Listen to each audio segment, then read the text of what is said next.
Okay, burpees. So there's three main variations shown in the video. The simpler variation doesn't involve a press up or a jump. It's simply just going from the floor back up to standing. So you want to start with your feet hip to shoulder width apart.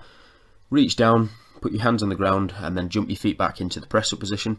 And then all you're going to do from here, once your body is fully straight and your abs are tight, jump your feet back in, aiming to get them flat on the floor, taking your hands off the ground and standing up again.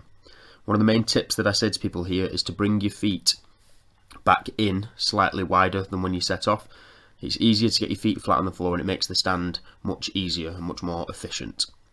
The progression from there is to throw in a press up. So again, reaching your hands down to the ground, jumping your feet back, simply lower your body down to the floor in a press up position, press back through, stand it back up again. And then the final progression is to add in a jump. So hands down to the floor, jump back into the press up position, perform the press up, and then when you bring your feet in, again, if you brought them in slightly wider, it'll be easier to get your feet flat on the ground. You simply just jump into the air, land nice and soft, absorbing the landing, and then jump into the next rep. Okay guys, so battle ropes. There's not much to say in the way of coaching points for this exercise. It's a great conditioning alternative to a lot of other movements, as you can push to a point of high metabolic stress without any undue stress or loading on the spine. I always recommend people to assume an athletic position, so this is with slight bend in the knees, hips and ankles, keeping your chest up nice and tall and the weight through midfoot. Holding the ropes at arm's length, you want to whip them one at a time, both at the same time. You can slam them, you can move them side to side.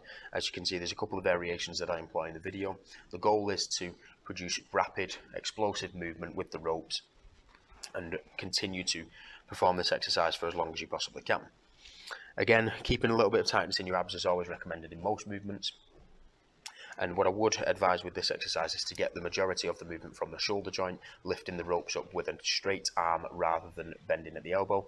When people bend at the elbow, they tend to get the majority of the metabolic stress in the bicep muscles rather than throughout the whole upper body.